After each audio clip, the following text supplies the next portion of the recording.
Good afternoon, everyone, you damn dirty apes, and welcome to episode 7 of the Retrospectives podcast. I'm joined, as always, by my co-host, James Sterlings. Do you think you'll have made a monkey out of me by the end of this episode, James? I don't think I need to, Patrick. I do apologize. That was a slightly complicated reference. I decided to go with the Simpsons episode where Troy McClure is in the Planet of the Apes musical. I also considered going for the many episodes of Archer where Krieger is banging his fist against the floor. But, Simpsons is a little bit more well-known. Thank you to everyone for joining us once again here, where we examine old games through a modern lens. We're here today to try to discover games that have truly stood the test of time. Are they still worth playing right now? We don't forgive games of the past for having poor graphics, controls, or user interface issues. We evaluate them as if they were released right alongside other titles. You only have so many hours in a week to play games, so why waste them on a subpar experience? Today, we tackle a game that I've selected for this week, Ape Escape. My memories of this game are fragmented. I remember renting it out once or twice from the video shop, but I don't think I ever completed it. Did you have any prior knowledge of the game before we started playing it, James? Yeah, so I'd never played Guerrilla Getaway before in my life, so, it's a new experience to me. And shockingly, James has never played the Metal Gear Solid 3 Snake vs. Monkey mission, despite claiming to be a Metal Gear Solid fan, although I don't know any Metal Gear Solid fan who hasn't played that essential part of the lore. Yeah, I mean, I played the actual game, although I never... the monkey mission is the actual game. Yeah, the rest is just some shitty minigame that they tacked along. Exactly. Ape Escape was released in 1999 for the PlayStation 1. It was the very first game to require this PlayStation DualShock controller. That is, a controller with the joysticks that became a standard feature from that point onwards. Prior to that, all you had was the D-pad on the PlayStation controller. The basic premise of the game is that a monkey called Spectre has somehow acquired a helmet that gives him super intelligence. He breaks out a bunch of other monkeys out of the zoo, gives them slightly less powerful version of his helmet, and travels back in time with his monkey army, apparently to rewrite the past and give monkeys dominion over the planet, thus the Planet of the Apes reference. So you play as a guy called Spike, who's an incredibly generic-looking anime protagonist, and you have to use a variety of gadgets to hunt down the monkeys and capture them. It's a 3D platformer in a similar style to Banjo Kazooie. Like, you run around, you jump over platform, and you fight enemies while trying to capture the monkeys with an ever-growing arsenal of gadgets. So, I wanted to open up discussion on this game with the big thing you notice when you first start playing, and that's the control. The developers of Ape Escape very much wanted to push the joystick controls. It was the first game with them, right? So they came up with this very novel control scheme. So the left stick moves your character as normal, and you can move them at various speeds depending on how fast you push the stick, which is important for a stealth game and still around to this day. But the right stick, which nowadays goes on the camera, doesn't control the camera at all. Instead, I would call it a radial gadget activation button. So, for example, instead of pressing a button to attack with your stun club, instead you push the stick in the direction you want to attack. Likewise, when you use the propeller gadget, it's a gadget that extends your jump. It lets you jump higher and float further. You need to twirl the stick around rapidly, and you need to keep doing it to keep the propeller going. And the camera is instead on the D-pad. Yeah, the closest I would compare it to is a modern-day twin-stick shooter, but in Melee. Yeah, so it's very unusual and a little it's definitely surprising when you first jump in Ape Escape and are trying to control your character. So I wanted to know, James, without going too deep into it, what did you think of the controls? Did you enjoy them, hate them, or were they like more of a mixed bag? So I'm going to lead with the fact that the very first thing that I messaged Patrick with upon starting this game was, have I configured the controls wrong? Jump seems to be on the right shoulder button. What the hell's going on? It's very odd. The camera controls are on the D-pad, and I found that to be quite disconcerting. I found myself trying to move the camera with the attack button many times throughout the game. It's obviously a very innovative title, so everything's extremely experimental, and a lot of the gadgets that required you to spin the control stick a lot to use them, there's this one gadget you get maybe halfway through the game that's like a hula hoop, and then if you spin the analog stick really fast around your character, it'll give you a speed boost. I actually felt that the feedback on that particular move was quite fun, although for the most part I just constantly kept hitting the A button or the X button to try and jump. It was just so unusual to have jump on that shoulder button for me. Yeah, the thing is, I think it's a feature of platformers of this era that they didn't think to put the camera on that right stick. When we were playing through Banjo Kazooie, the camera is also on the equivalent of the D-pad on the Nintendo 64 controller, on the, I think it's called the C-pad or something, the yellow pad off to the left. But we moved that to the right controller when we were playing the game. The thing is, in Ape Escape, you literally cannot do that because there's nothing on the control pad that can simulate the radial controller except for the control stick. So this is the control scheme you're stuck with. Did you find that you were using the L1 button to put the camera behind your character a lot? Because I know that's something you used a lot in Banjo Kazooie, but it feels very unnatural for me. Yeah, I was mashing on that button the entire time I was playing the game. If there had been a setting that let me just stick the camera behind my character the whole time, I just would have done that. I think the camera in this game sucks. It's just terrible. I wrote an article about how frustrated I was getting with the controls and shared it with the Ape Escape community. And I came down very hard on them, and I'm a little less hard on them now because I think that there are certain gadgets that are ideal for this control scheme, and there's others I absolutely hate. Yeah, so one of the gadgets I think you're referring to is the remote control car. Absolutely. Basically, throughout the entire game, I was like, having jump on the shoulder button is terrible. But a little, near the end of the game, you get a remote control car, and when you put it out, in most games, when you have a remote control car out, you would only be able to control the car and not your character. In this game, your character is still movable with the left stick, and the car you drive with the right stick, so you move both characters at the same time. Because of this, if the controls were a bit more, modern, the jump button being on X just wouldn't work with this at all because you'd need to take your thumb off the right stick to jump. Whereas in this, you can continue to move both characters while still having access to the jump button with your index finger. And, at that point, I realized, it actually makes sense for the controls to be like this with this gadget in mind. Yeah, so the remote control car was the best example, and I loved using it. Every time it was very satisfying being able to control your character and the car at the same time. The monkey radar being on the analog stick made sense because it was, nice to be able to point it to try and pinpoint exactly where they were relative to your position. And I also thought the slingshot was good, although we're kind of used to the slingshot being on those controllers because when you go into first person, it makes sense. There's no trade away.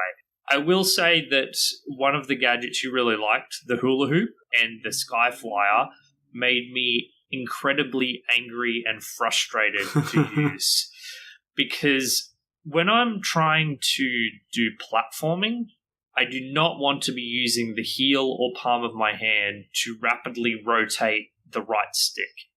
It reminds me of gimmicky motion control stuff. I want to concentrate on making the jump in the game, not doing these incredibly awkward gestures with my hand to get them to work. And did you not just use your thumb to do them? I can't rotate my thumb quickly enough to make it work effectively, so I have to use the palm or heel of my hand.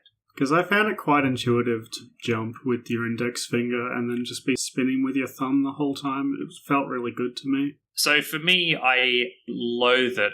And the thing is, I love these movement options. The hula hoop makes you move really quickly and the sky flyer extends your jump. So these are both things I actively would want to do. But what I want to be able to do is press a button. I want to be able to press a button and hold down the button to extend my jump, or press the button to activate the hula hoop. I don't want to be moving my hand on the controller like I have to. So they both drastically detracted from these, I guess, almost exploration options. And yeah, I absolutely hated them. They frustrated me. Yeah, I completely disagree. I think that Ape Escape's going for a very silly tone. The premise of the game is completely absurd. There are these monkeys that are trying to take over the world, and this little boy has to run around capturing them with a butterfly net. It's so silly. And I think that the silly controls kind of tie into it thematically, and I kind of thought they made the game a bit more fun. I mean, I don't think that the silly premise is an excuse to have unenjoyable controls. I can see how some people would like the tactile feel of it more, but with my controls, I want them to be very boring and simple. I want the camera on a control stick, and I want to press buttons to activate gadgets. The RC car is really the standout to me that fits this control scheme, but everything else I think could be replaced by more traditional controls, and the game would be a lot more enjoyable. Particularly the basic attack ones, the net and the stun club. There's no reason it can't be you press a button and the attack goes in the direction that you're facing. I don't know. I kind of liked the ability to attack behind you when you were running away. I did miss a lot of net on monkeys, just from, fat fingering the stick and throwing in the wrong way. It got me bopped in the head a few times, but, overall it didn't really bother me once I got used to it. What I will say is that the worst offender in the entire control scheme is the fact that to stay in stealth, you have to hold the left stick button down while crawling around. So many times I would accidentally put less pressure on it than I needed to, and my character would just stand up and get seen by the monkey instantly. I just thought it was garbage. See, that's odd. I never had that problem, but I do agree that it's a flaw. There's no reason why just clicking it shouldn't change your stance. But when I was playing, I never accidentally dropped out of stealth. And that's not the worst of it, because the worst of it is the vehicle controls in this game, which are absolutely the worst I've ever had to deal with. So the first vehicle you go on is a rowboat. And to row the rowboat, you need to rotate both sticks to simulate the rowing. And I could not get the hang of it. It was always, I gradually slammed into the wall until I got where I needed to go. Yeah, so if you want to turn left, you have to rotate the left stick slower than you rotate the right stick so that it forces you to turn. It's pretty silly. I kind of had fun with it, but it was infuriating at times. I think the tank controls were much more infuriating, honestly. It's like, okay, so the way the tank controls work is each stick controls a tread of the tank. So I don't even know how it works to this day. I got through the level with the tank, but it was more trial and error than anything else. It's very unintuitive, and you've got no idea how to properly do it. I don't know if you played any of the mini games. So in this game, one of the optional collectibles that you can get are these golden coins that float throughout the levels. And if you get enough of them, you unlock these mini games in the main hub world. And the first mini game, which is probably the only one I tried, was this ski race. And, you're on skis on the snow, right? And each stick controls the angle that the skis are facing. And I actually thought it was kind of fun. Yeah, it's alright. I played the minigame a bit and sucked at it, and I really don't like those controls where each stick controls a particular thing and you need to... Also, it was another racing game, and I'm like, I've had enough of racing games for a while after F-Zero, so... But yeah, the tank's particularly bad. Just on a side note, I found the double jump a little frustrating because you can only double jump as you're ascending. Once you start to fall from your initial jump, the double jump gets disabled, and that definitely killed me a few times. Yeah, I found the jumping to be quite clunky compared to newer platformers. I think compared to, say Banjo Kazooie, this game's jumping feels far, far worse. It feels less responsive. You feel like you have less maneuverability, and I found it very difficult to judge the distance that I was going at. Yeah, I think that the gadgets ultimately give you more exploration options and ways to traverse around the level, but the actual fundamental controls are a little off, I do agree. Yeah, but for me, overall, the controls are probably my number one fundamental problem with this game. I understand that for a lot of people, they form a lot of the identity of the game, and I think that there are some aspects of it which are not quite as bad as I expected, but I really dislike not having camera on the controller for a third-person platformer, particularly when you need to be often moving around really quickly and turning around a lot trying to catch a monkey. Yeah, so ultimately I think that the controls aren't great and somewhat detract from the experience. But in other ways, in some kind of a sense, this control scheme is almost a historical control scheme. Like, it has value in that way, as it was the first game to really take advantage of a dual stick configuration. So I think if you're interested in that kind of historical value, then I think you can get some value out of it. Yeah, I think that at the time it was released, it was very innovative, and they certainly pushed it to its limits. They weren't content with just doing one or two things. They did a lot with pushing this DualShock controller. So yeah, if you're interested in for historical relevance, sure. But in terms of straight up enjoyment, I think there are a lot of missteps here. And I think that the boring use of using a control stick for a camera ultimately prevails over all of the gimmicky stuff it's doing. So the next thing I wanted to ask you was specifically about the gadgets. We've touched a lot on their usability. Did you find the gadgets were cool? Were you using all the gadgets? Or did you think that it was one or two that you were mainly using and the rest were throwaways? Just to kind of segue into this, I want to first start with the fact that there are a lot of gadgets in this game. I think there's 8 or maybe 10. It's 8, and then the swimming one is a 9th, but really it's 8. 8, yeah, sure. To go back a bit to the controls for 1 second, the way that the gadgets are mapped is you can have 4 equipped at any time, and you equip them to the face buttons. It was such a pain in the arse to have to go into that menu constantly to assign gadgets to buttons. Like, you'll have to change gadgets every maybe 10 to 15 seconds sometimes if you want to use all the ones that you need for the level. There are some monkeys that require you to use 4 or 5 gadgets at the same time, and, you're just constantly going into this gadget reassignment menu, and I found that extremely tedious. How else are you meant to put, I guess, more than 4 gadgets on the control stick, though? Well, modern games have weapon wheels, right? Sure. And I think that's much better. But yeah, I found it really unenjoyable to have to swap them constantly. As for the gadgets themselves, however, they're definitely the best part of the game. I think they're extremely fun to use, and they can get quite creative in how you have to use them. Especially the RC car, I agree with you, it was actually a joy to use. My favourite ones are probably the hula hoop, specifically in the sections that had those pinball bumpers that required you to get an extra burst of speed by not just spinning up and dashing, but dashing into these bumpers that shot you in different directions to, get under a door within the time limit. So I think the first thing that stands out as remarkable is that every single gadget in this game is usable and useful. I think that one of the sins that more modern games commit is that you're given all of these different tools in your arsenal, and then you use 3 of them over and over again, and the others are kind of on the side as gimmicky things. In this game, you use every single one, and you use every single one frequently. Although the end game gadget you get, the punching fist you get when you finish the game, that kind of invalidates the stun club. But apart from that, you're using every single one, from the radar to the skyflyer to the hula hoop. So mad props to the game for making you use your full arsenal of gadgets.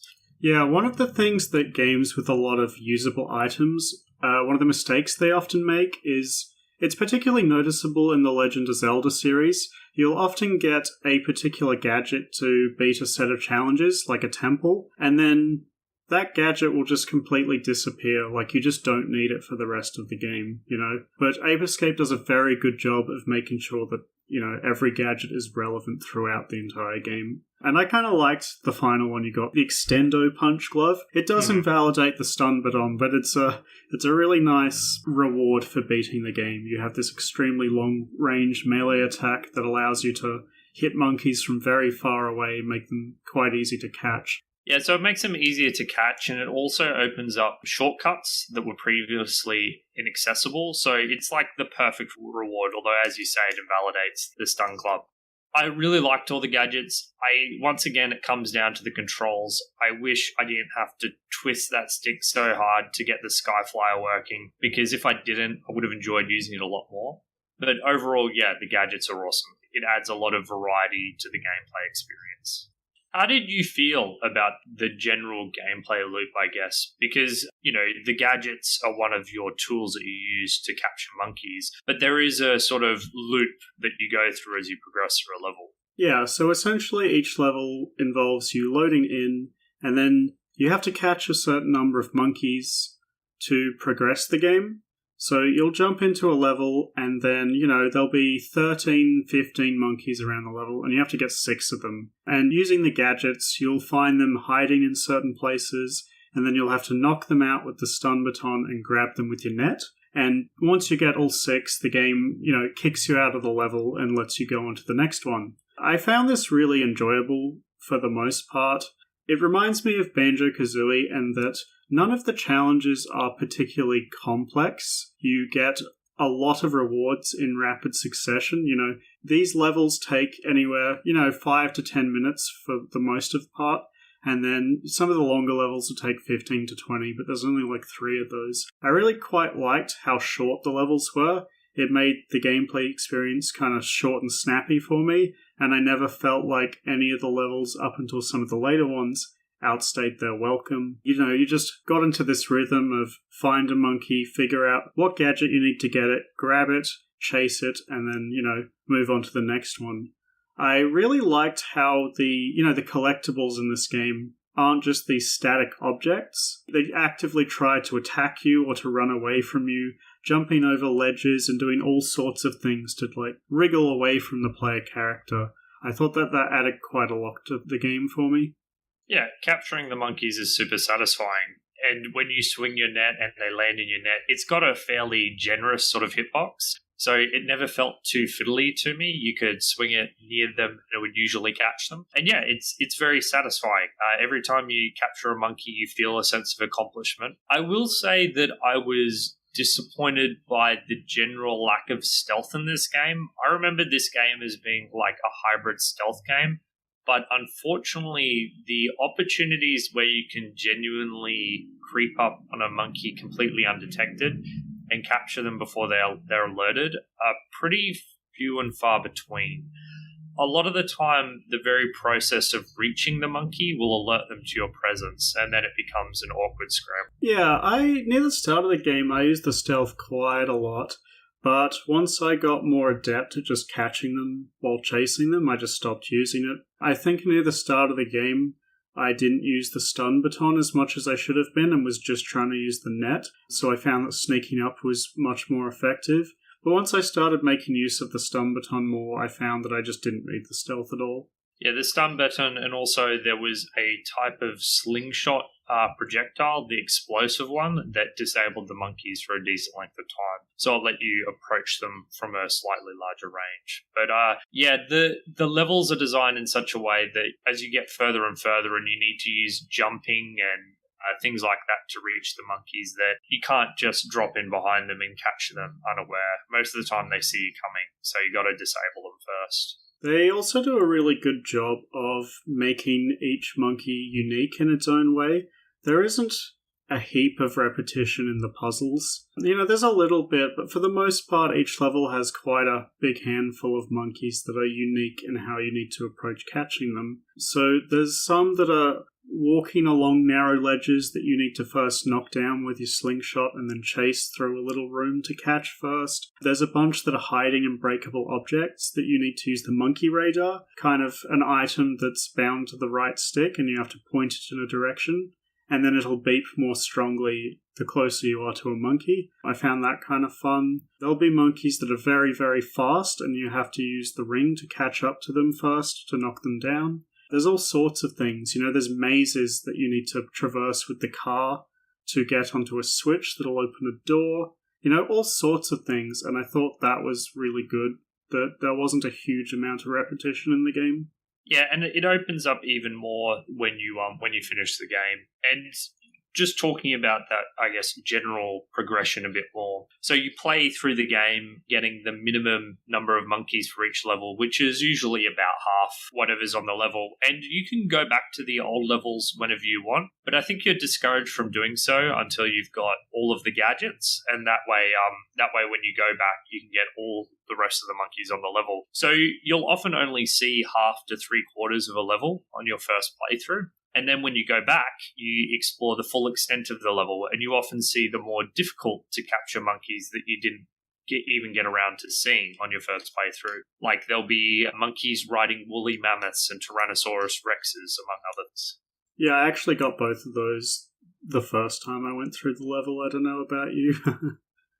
No, I came back for... I might have got the woolly mammoth one, but the idea is that there are more difficult and weird to reach monkeys further into the game that are tricky to get. Like, you'll encounter the UFO monkeys early on before you have a slingshot to bring them down in. So you get to go back and take care of them. And broadly speaking, I don't mind this structure. You are, like I said, you are discouraged from going back until you have completely finished the game and have all the gadgets. It makes going back kind of an enjoyable tourist drop in and drop out as you traverse through, rejogging your memory of what the levels looked like and trying to remember where the pesky monkeys that you couldn't reach were before. I particularly like the giant glove that we alluded to earlier because it opens up a lot of convenient shortcuts through levels where originally you had to traverse these labyrinths. Now you can just smash down a wall and get right to where you need to go. So I think the overall structure is fairly well put together as well. One of the things I really like about the fact that you only have to get a small portion of the monkeys on your first time through is that it caters to players of all skill levels, right? Because if you come across a monkey that's too difficult for you to catch, you can just go find a different one to catch. There's heaps of them, way more in a level than you need to finish them. So it allows you to pick and choose the ones that you're comfortable with, and there are ones that are obviously harder than the others to get. So if you want to, you can push yourself to do these challenges. And I quite liked how not all of the monkeys were locked behind you not having a gadget that was found later in the game. There was quite a decent amount to choose from the first time you went through each level.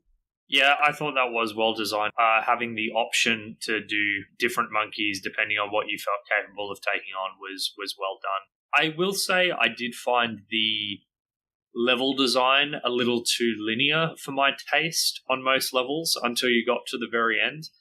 It felt like you were progressing through different areas rather than kind of being dropped in the middle and being able to explore in a matter of your choosing. And I think this is something that Ape Escape definitely does worse than, Banjo Kazooie. Banjo Kazooie dropped you down and you were free to tackle things in any order you choose. Ape Escape feels like you're going from area to area instead of it being a more open level design where you get to choose what order to tackle the challenges in. And I far prefer a more open level design. My favorite level in the entire game by far is definitely Spectre's Castle, precisely because it does this. It's a massive castle, and the outside environments, and there's like 20 monkeys in the level, so it's one of the largest ones. And you can go through the castle from different directions in different ways. And I loved the more radial feel of the level design instead of it being a linear one, because it also gave me the opportunity to sneak up on monkeys from completely different directions than they were anticipating. I would have liked if more of the levels were like this endgame one that lets you tackle it in a larger variety of ways than the more linear ones they ended up being. Yeah, I somewhat agree. I think that level design is Orangutan Outbreak's lowest point. I think that level you mentioned is slightly too long. I liked the much shorter, snappier levels, but I did prefer the layout to a lot of the earlier levels. I think that my favourite level's layout was probably Sushi Temple. It was one of the Japanese-themed levels. There was a bunch of little temples, and you could go through them in any order that you wished. There was no linear path. I also think that the theming of the levels is quite dull. There's nothing particularly interesting. There's like generic ice world and generic lava world, and really the theme park and the modern day levels had the most interesting designs. But for the most part, the environments were pretty standard. Nothing that particularly stood out to me. Yeah, the general aesthetics of the game are pretty dull, with a standout thing being the monkeys. The monkeys are jam-packed full of personality, they're super interesting. Even though the macro levels are kind of dull, the kind of mini stories and location that the monkeys are often found in is quite funny. Like there'll be one in a boxing ring, or you'll have a couple that are roommates just chilling out down below. So I like everything to do with the monkeys. I find most of the rest of it pretty bland. I liked the castle level, and like you said, I liked the very end of the game. But yeah, it's pretty dull. They're not doing too much that I would call creative in terms of world design. Yeah, I'd agree with that, and I guess this is a good point to jump into a quick discussion about the graphics of the game. So, in general, I think it's a bit dated, but there's something quite charming about the low polygon character models. Particularly the monkeys, I think, are still very entertaining and well animated. Like you said, you can find them in all sorts of strange positions. Like, I broke down a wall to find a monkey playing pool in a bar. I thought that was funny. With the radar, once you kind of lock onto a monkey, you can press the first person button and it will kind of give you this panning shot of the monkey, a bit of a short, funny description about the monkey as well. And, both the monkeys and the human characters, I thought, animated quite well, and they fit the kind of childlike, entertaining vibe that it had going for it. The textures for a lot of the environment are actually quite dated. I think they don't hold up well at all. And in particular, one thing that I noticed that I wanted to get your opinion on is it's very noticeable that this game takes a very lazy approach to one of the PlayStation 1's biggest problems, which is that it doesn't do perspectives particularly well. The PlayStation 1, when drawing objects on screen, only has fixed point precision. It doesn't use decimal places when calculating the angles at which surfaces are drawn. So often when you're changing the perspective, you're looking at a flat surface, it will jitter about like crazy. You'll see lines flying everywhere. Sometimes walls will disappear from vision completely. And the whole game, like all the walls look kind of liquidy because they're jittering about as you move. Yeah, definitely noticeable. Particularly whenever your camera goes into the wall, you see through several walls and see the entire layout of the level in front of you. It is also notable that most of the levels seem to be hovering in midair. Like, you just walk to an edge and it's just an edge of the abyss. It didn't do a thing where it put naturalistic walls everywhere. The levels are just hovering in midair as if there's nothing supporting them. And the levels that were good were like the theme park level where you had the surrounding of the theme park as a natural barrier. A lot of the smaller, shorter levels, you're just in a place with no real semblance to reality. It's just kind of hovering there. Yeah, and I missed a couple of jumps because the platform I was looking at disappeared from my vision a couple of times in the game. It was quite noticeable. They did a much worse job at tackling this issue of the PlayStation's hardware than a lot of other games on the system do. But in general, did you think the game had that kind of charm that I was talking about? Did you like the character models and the animations on the monkeys? Yeah, so to me, there are two sides to the graphics. There's the monkeys and everything pertaining to them, and then there's everything else. So when the monkey is riding a Tyrannosaurus Rex, it's charming and fun. When all the other aspects of the world are super ugly and disappointing. So on the whole, it's like a thumbs down for the graphics. I don't think they're very good, but I do love the personality that's injected with all of the apes that have escaped. Yeah, probably the biggest detraction from the graphics for me is the draw distance. You can see like 3 meters in front of you at any one time. There's even a mission in the game that involves riding a roller coaster that makes this bad draw distance part of the gameplay, and I really didn't like that. I dislike the short draw distance as well, and as much as it pains me to say it, it's even worse than Banjo's. Because even though Banjo's hid the collectibles from you, it didn't hide the entire world. You've got these short draw distances, you can't see anything. The monkey radar does help a lot in this regard. If the monkey radar didn't exist, it would be incredibly frustrating to find some monkeys because you'd have to position yourself at the perfect angle to be able to see them, so that does help. But yeah, draw distance sucks. I also want to add that it doesn't help that the levels are often split up into 4 to 5 different loading screens, even for the outside levels.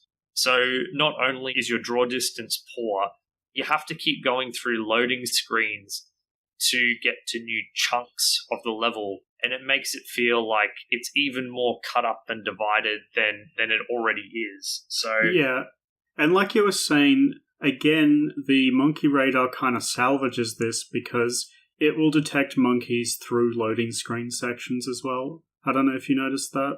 Yeah, it won't show you where they are, but it will tell you there are monkeys in the next loading screen to be found. Yeah, but like you said, the monkeys are definitely the best part of the graphics. I love the way that they freak out when they spot you, and all the kind of bizarre animations they have when running away and throwing bananas at you, playing pool and just interacting with the world around them.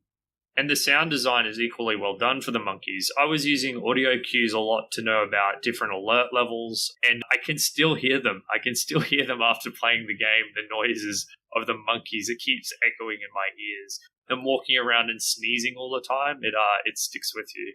Yeah, it's funny that you should bring up the sound, because I think that the music in Chimpanzee Chase is easily the worst part of the game, like by far. I usually detest turning the sound off in games, but I turned the sound off in this game many, many times.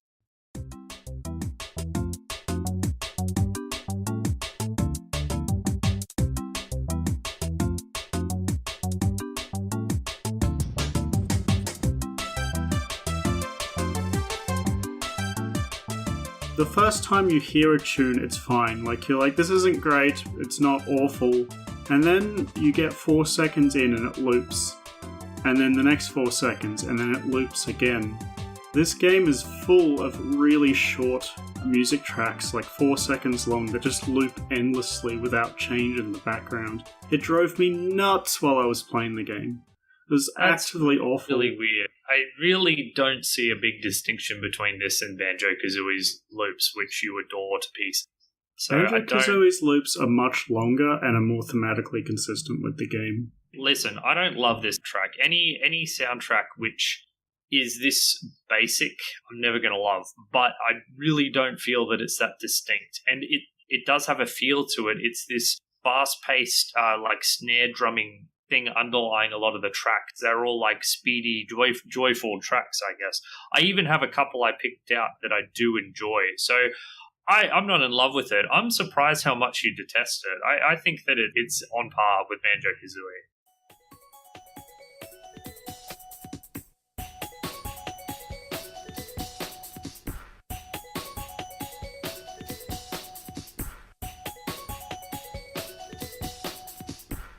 For reference, I was playing this game in my room and I had a few people watching me, and I took the sound and I played it through my speakers, and we spent like an hour laughing at how bad the sound was. Like, it was so painful. There was this level, I think it was called Hot Springs. The loop was so short, it was driving me nuts. And we were just sitting here in my room, like humming along to it and laughing about how bad it was. It's awful. Like, it's really bad.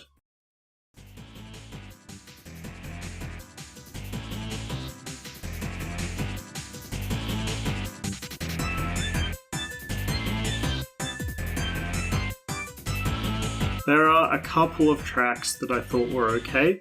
There's one called Galaxy Monkey that I quite liked, but, you know, not all of it is terrible, but to me it ranges from mediocre to actively bad. I think it's the weakest part of the game by far.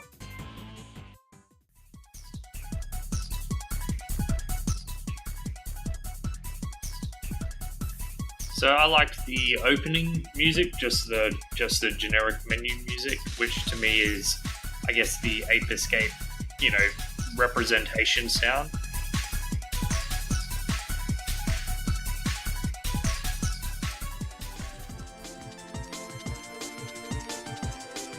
The other one I picked out was Spectre's Castle, the outside version, because there's an inside and an outside track.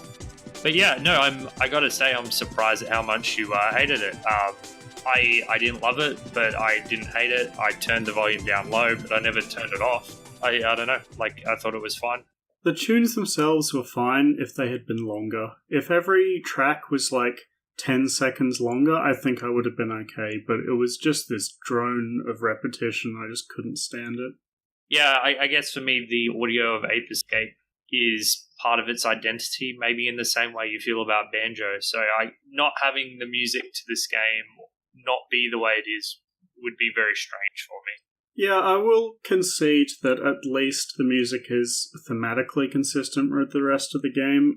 It fits the game's tone and it's got a Saturday morning cartoon feeling in the story, and I felt that it did a good job of matching that. But I think we're gonna have to disagree on this point.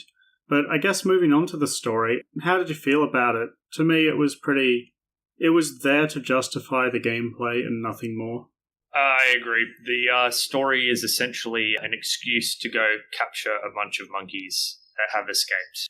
That's all it does. Your main character looks like, the main character from Pokemon with his ridiculous, stupid hair. The story doesn't make any sense. The apes are going back in time to change history so that the apes are in control. But nothing they're doing seems to be making any changes. I guess I remember seeing some Mayan temples that had ape inscriptions on them, but that's about it. And yeah, the character's dialogue is terrible, and there's nothing redeemable about the story. It did give me the realization, though, that maybe the reason that people love the terrible Final Fantasy stories is because in comparison to these other games, they're pretty good. Oh my god, Patrick. Listen, it's a reasonable explanation. If you're playing games like Ape Escape and Banjo Kazooie, and then you play literally anything that's reasonably competent, you probably would think it's a masterpiece. Do you hate the story of this game? Because for me, it was there. Some scenes were kind of enjoyable. They're pleasant. I didn't hate any of the scenes. I watched all of them. They were fine, but I didn't. This is Ape Escape. It's this silly story about an evil mastermind monkey going through time to put the control of the world under the monkeys. I'm not expecting Shakespeare here, and I don't think I'm not expecting Shakespeare, but, the voice acting's terrible, and the dialogue, it's like someone's gone to Google Translate and typed that in and then told the characters to read out those words. It barely makes sense, the things that they're saying. And I even have an example for you, if you allow. Okay. So what I did was I got one scene, and I'm just going to read out the entire scene's dialogue to you, and you tell me if it's I don't think it needs to be Shakespeare, but it needs to be understandable. So this scene is from where Spike gets to the top of Spectre's castle. So it's kind of like the penultimate confrontation between him and the evil monkey Spectre, and this is how it goes down. So it starts off with Spectre. Well, look who's here. So you finally found us. Spike, Spectre, Jake. And then Spectre turns around to Jake, who's his mind control friend, and says, "And how is everything coming along?" "Everything is under control and coming along very nicely, according to plan." "Very good, then let's get going." "Right." Spike, obviously confused, says, "Hold on, you're not going anywhere." And then Jake replies, "Oh, yes, we are. I don't have time to bother with you right now." "Oh, but we will. We will meet again. You just wait. You won't even know what he..." And Spectre concludes this gripping scene with, "Another time, another place, you'll have your chance." And then you fight a man in armor with a big axe. That is terrible. I can't understand how terrible that is. I actually don't see anything wrong with that. There's a couple of awkward bits, but I don't really know what you're talking about, to be honest, Patrick. It's an ultimate confrontation between these two characters, and most of the scene is Spectre speaking to Jake, asking how everything is going. And then when Jake's speaking to Spike, he basically said, "I don't have time to speak with you," before he leaves. That's the scene? It sucks. It's terrible. I hate it. To me, it's the classic, you're trying to invade this ultimate evil's castle to catch him, and that you've arrived too late and they're getting away, just as you're getting there. You're too late to catch them, and so the scene's entirely appropriate for that. Okay, to me, it's way too clunky to be taken seriously. To me, I almost thought it would... I think you've got bigger problems if you're trying to take the story of Ape Escape seriously, Pat. It's not about taking it seriously. For example, watching the Red Alert 2 cutscenes, it's complete nonsense, but they have competent voice acting and, a pretty decent script. This has neither. It's got nothing going for it at all. So, yeah, and to me, all the personalities in the monkeys, not the characters. So, you got bland characters, a poor script, poor voice acting. I wanted to skip every cutscene in the game. It was that bad. So, yeah, I mean, yeah. I'm not arguing that the characters are boring and the voice acting's awful, because it definitely is, but I just don't see a problem with the writing in that scene that you mentioned there. It just seems completely average to me. All right, we'll have to agree to disagree, because to me it's unacceptable how bad it is. It's worse than anything in Banjo, that's sure. And you know how I feel about characters' voices. I'd rather listen to those characters' voices than Ape Escape voices. Gives you an idea of how bad it is for me. Yeah, okay. I will say that the sound, I'm not going to call it a sentence, I'm going to call it a sound that you make when you die in this game is hilariously bad. I was like, Yeah, I don't know who thought that was okay. Classic re-recordings for a different language, though. Yeah, so pretty disappointing story, but it does give you a justification to go to a theme park, so I mean, it's got that going for it. Yeah, so going back to that scene you mentioned, it ends with you fighting this giant knight. It's probably the first of 3 or 4 boss fights that are in the game. How did you feel about those specifically? Because I thought that for the most part they were pretty fun. Yeah, they were fine. I mean, they were a fine distraction. Don't have a problem with them. Not particularly compelling. I think that I've only played the beginning of the, Legend of Zelda games, but none of them could stand up to any of those bosses. So, yeah, they were okay. Yeah, I thought the Spectre one in the flying hover ship was actually pretty good. You just avoid attacks and then hit things, but that's every boss fight these days, right? Yeah, and there was nothing as difficult as the fight from Banjo Kazooie, thank God. Oh yeah, Gruntilda was brutal. Going back to the story for a moment, there was something that was like a little, I don't know if off-putting is the right word, but there was a little strange, which is that Spectre was an evil dude, right? He was trying to conquer humanity and everything. But the solution that the humans have to it is to get a being who has gained intelligence and put him back in a zoo performing tricks for people. And I'm like, where is the sympathy with a being who has gained intelligence? I know it's a stupid, silly game, right? But they could have applied a little more subtlety in punishing him, or I guess accepting it would have been a bit more reasonable not to condemn him back to being a dumb monkey performing tricks. So, that stood out a little for me. I actually did have this in my notes as well. I thought that one of the final dialogue scenes is, Spectre, stop this madness, come back to the circus. It's just absolutely absurd. Like, this character's so intelligent, they've made a giant spaceship, and they want to capture him and put him in the zoo again. It's just so funny. Like, can't you strike a middle ground here? Like, surely there's a middle ground between being at the circus performing tricks for the amusement of others in a zoo and being a super intelligent evil person who wants to conquer mankind. Yeah. Just let him go and be himself. I don't know. I mean, I know it's a silly game, but it was a funny note to strike. It actually made me laugh. I thought it was pretty funny in a kind of sick way. Yeah, I know. I'm just glad PETA doesn't play games that are this old. Otherwise, there'd be a pretty elaborate campaign against this game. I got to tell you that. Something I have in my notes as well that we haven't gotten around to speaking of is I think this game does a really good job at rewarding the player for their efforts. In a lot of games that have lots of collectibles, the reward for those collectibles is usually kind of underwhelming, but this game always rewards player achievement with more gameplay, which is something that I think more games should be doing. For example, if you collect all the gold coins, you unlock these mini games to play, and if you go back through the game after you've got the first ending and collect every single monkey, you unlock a new boss fight, the final showdown with Spectre. And the just general collecting unlocks more levels throughout the story, and I thought that's really good. I much prefer additional gameplay as a reward than, something silly like artwork or, meaningless crap like that.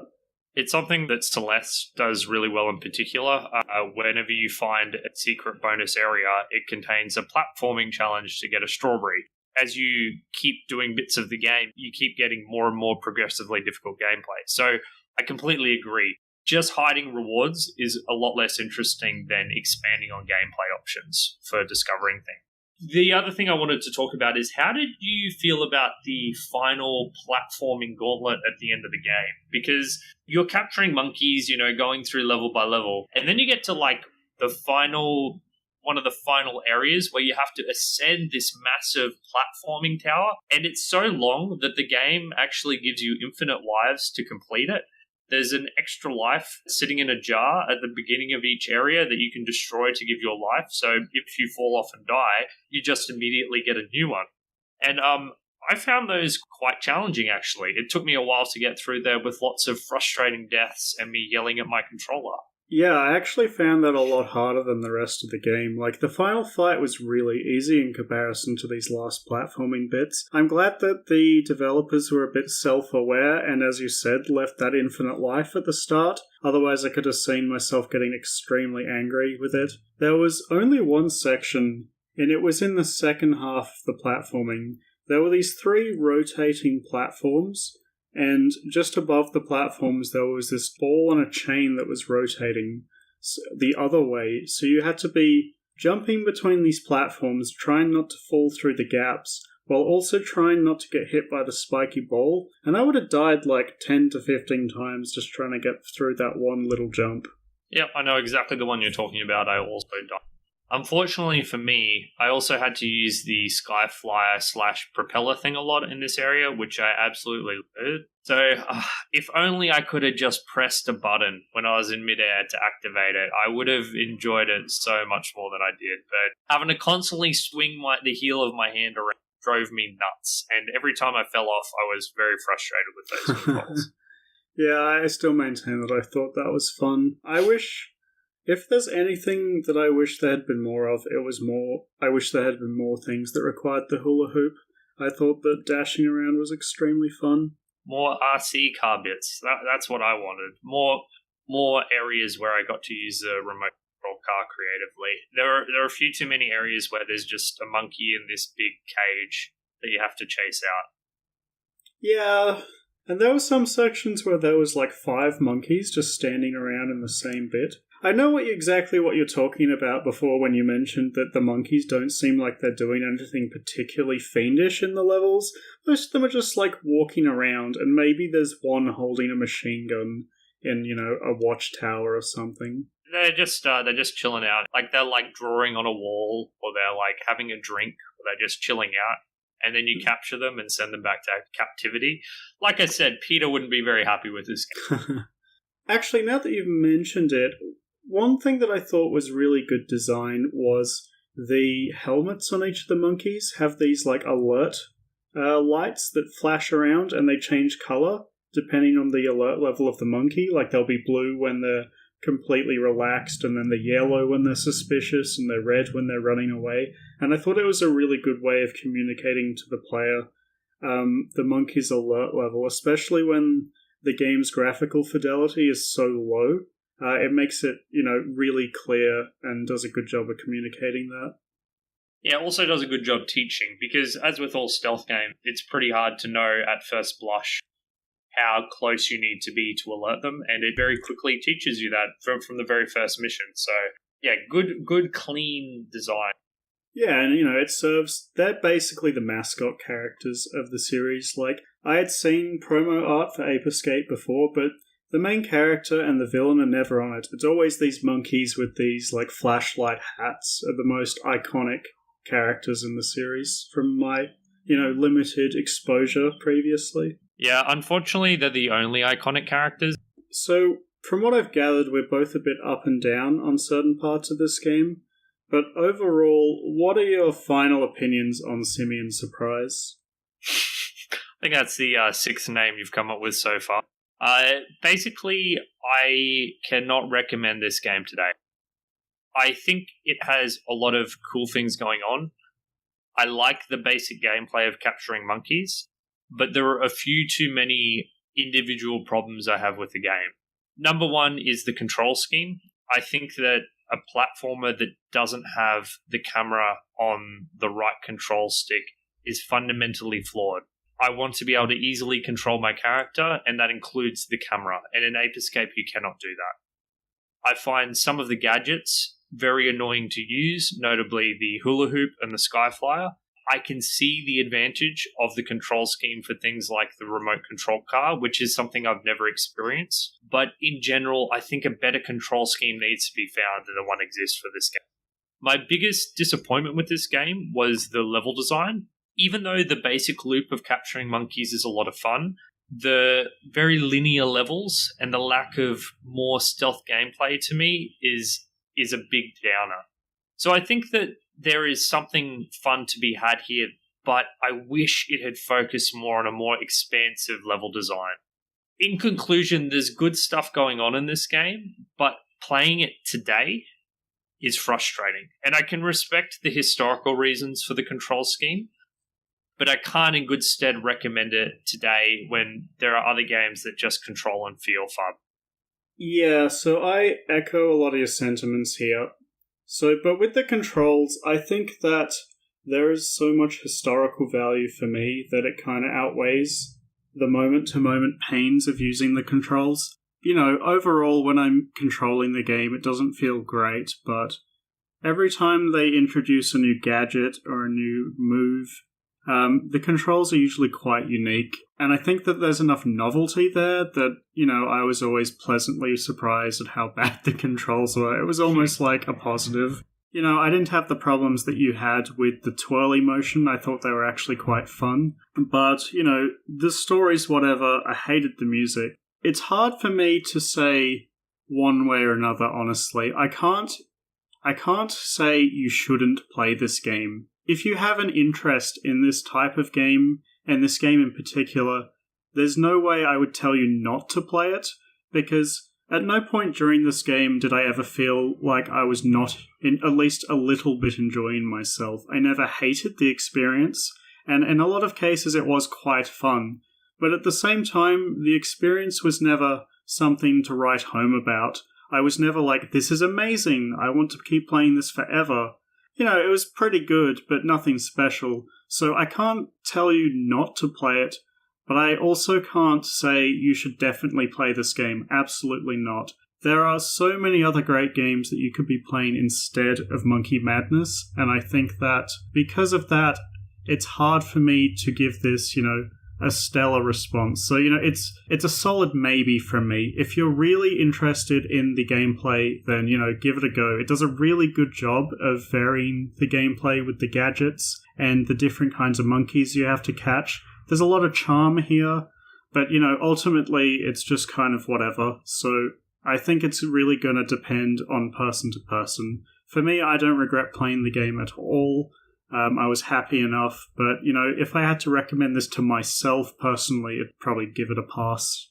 There's something to be said for the fact that the control scheme in Ape Escape is intrinsically tied up in its identity. And this is something I realized while speaking to members of the Ape Escape community. A lot of them adore the controls to pieces, like it's a very important part of the game, and you can't really have an Ape Escape game without this sort of control scheme.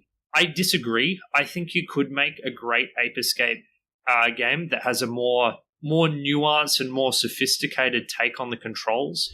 I don't know exactly what that would look like, but I think it can be done. And I don't think you ruin the essential nature of Ape Escape. If you like novel control schemes, there's something here for you. And I don't want to take away from the people who enjoy it for what it is. I'm just saying for me personally that I can't get behind it after trying, even though I can see how it can have potential upside in some scenarios. But just like me, right, you didn't hate the game. I enjoyed capturing monkeys. I enjoyed the process of figuring out how to capture monkeys. But I didn't enjoy it so much that the control scheme was worth playing through. If I wasn't doing the podcast, I probably would have given up in frustration before finishing it. It's not like I literally hated it, but I would not have chosen to play this over other games. Did you find yourself having to force yourself to play the game for the podcast at all? Because when I played the game, I played 90% of the game in one sitting. There was no point where I got to and I was like, okay, I've had enough. This is making me too mad. In terms of the controls, did that happen to you at all? No, I didn't play for super long periods of time. I played in lots and lots of 1 hour bursts before I got frustrated and annoyed. I will emphasize that I think the basic gameplay loop here is fine. It's just a little simplistic.